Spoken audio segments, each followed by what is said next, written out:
Another spout that I enjoy doing is makes use of a tapered dowel. Now, I've never seen or really how people use these things, so I really have just come up with my own method. It's probably similar to things you may be doing. We'll start with the long one. I think that one poses more challenges. So I'm going to begin with a slab. I'm going to make it slightly thicker. That probably is closer to 1/4 of an inch. And I'm going to try to keep this dowel dry so that it doesn't stick to the clay when I wrap it around. But first I want to clean it with a damp sponge to be sure that all of the clay is off. And then dry off all the excess. And then I use a little nylon anklet sock. I'm not sure what you call these, but I'll put a little bit of that on there. This is just feldspar, though you could use cornstarch or talc, something of that sort.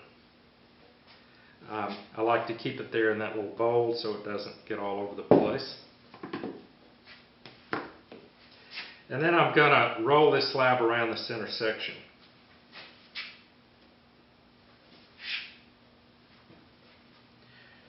Now, I'm not going to score and slip the edges here. I'm just going to really try to make a good overlapping connection there, because I don't want any moisture to get between the slab and the tapered dowel. I'm going to use this stick to just kind of push the clay up against the dowel to make sure that there's no space in there, and then cut along the side. So essentially what I have there is a butt cut, it's a butt joint, I should say. Now the first thing I want to do is start pressing this together. And you want to be real sure for whatever pressure you put on the top edge inward that you have that buttressed with your thumb on the other side, in order to keep this slab tight around the dowel. So by the time I'm done, there's quite a bit of overlap between the two ends of the slab. And then you can loosen it periodically to make sure it's not sticking, and maybe roll it over just a little. Not too much pressure though, just make sure that there's not too much of a hump.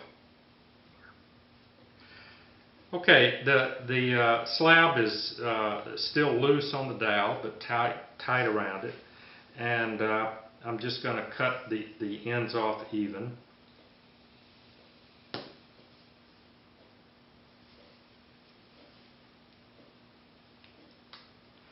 Now, I'm going to apply moisture and pull this in very much the same way you'd pull a handle, but this might become stuck because the feldspar I put on the dowel earlier has probably been absorbed into the clay. So I'm going to stand that up and put a little more feldspar on the dowel. The nice thing about this little nylon sock is that it'll go down inside. One other thing I want to do here, I do see evidence of that seam, which is normal. So I want to make sure that's closed off before I put the feldspar in there. You want to be really careful not to get any feldspar or talc or cornstarch in that joint, because that'll prevent it from adhering and it will split later. So I can kind of dust feldspar in there. Another tool that I like to use is feldspar in a ketchup bottle. That works pretty well. Just shake it up and you can kind of get it down in there. It just, and any excess just drops off into your bowl.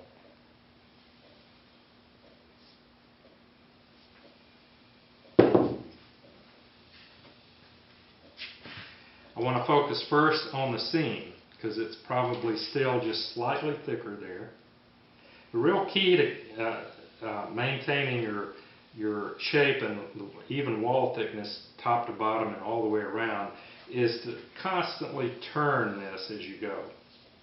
I like to draw it back down toward the butt of the dowel initially.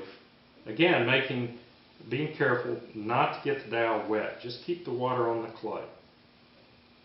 Occasionally it doesn't hurt to lift that up to make sure that it's still free from the dowel, and then start pulling it the other way. It's going to be drawn toward the small end of the dowel much more readily because that does get thinner or smaller at that end.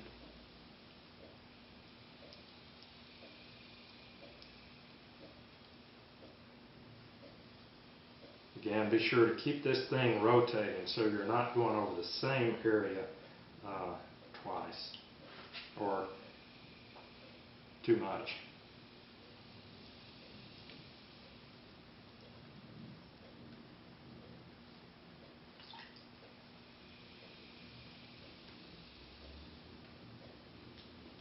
But you see how quickly it's moving toward that end.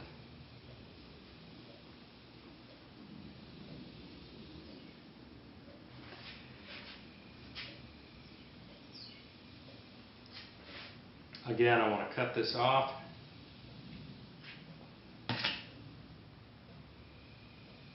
This is pretty straight as it is, but I'll clean it up just a little.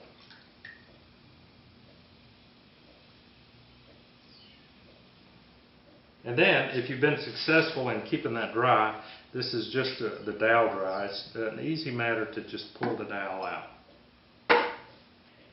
After this is stiffened a bit, you might want to put a little bit of a turn in it while it's laying there. While the clay is soft is the time to do it.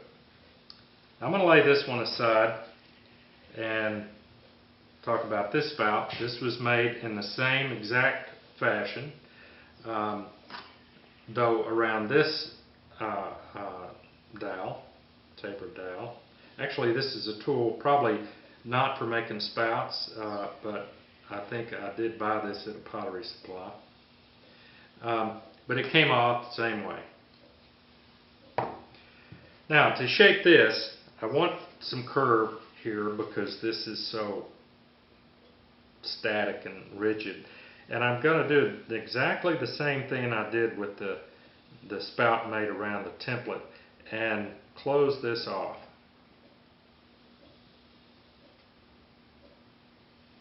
You could even use a little thin flat stick as a paddle to make sure that the shape is symmetric or curved in the right way. I always like using paddles because that added compression just seems to always improve the integrity of the form. Now I can just push down a little and tip it over and get just a little bit of bend. I can even pinch this out to a sharper point if I want. Remember, it's solid at the end now. Well, at least a quarter of an inch or so, half an inch maybe. From the tip down is solid. You can hold it in just the right way, giving it a lot of support, and maybe lean it over a bit more.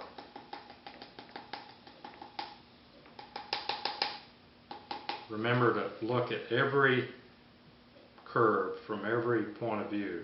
Profile, look at it from the end, three-quarter view, make sure your contours are what you want. And then, just as with the other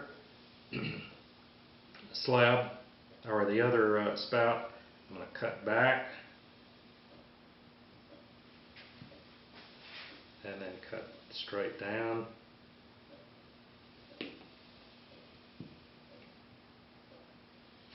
And then use my, well, I probably should cut this out a bit.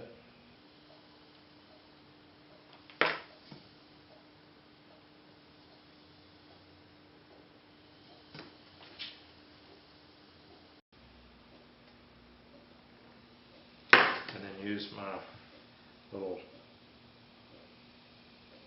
crooked wood tool. I like using this tool too because it always assures me that the size of the spout is what I want.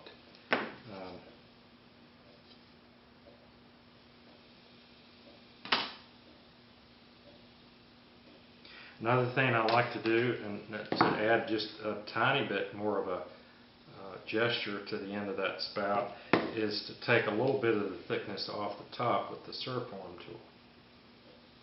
That makes that band go just a little further over.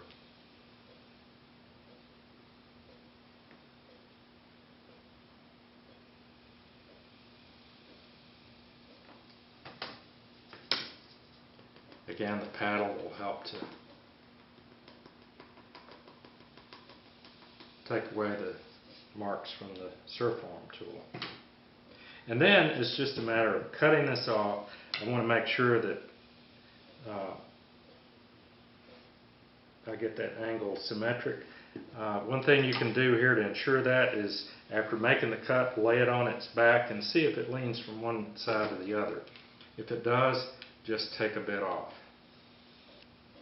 Now, before attaching this to a teapot, I might want to thin this edge slightly, maybe feather it out just a little so that it helps again with that transition from the teapot spout to the body.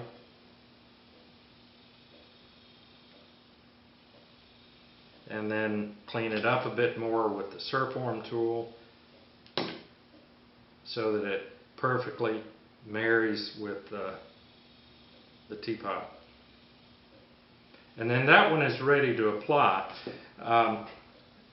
which is probably should be done in another video. So I'm going to show you some finished pieces that I did in the studio yesterday using this spout making technique, both the template and the tapered dowel, and then some finished work with various types of spouts.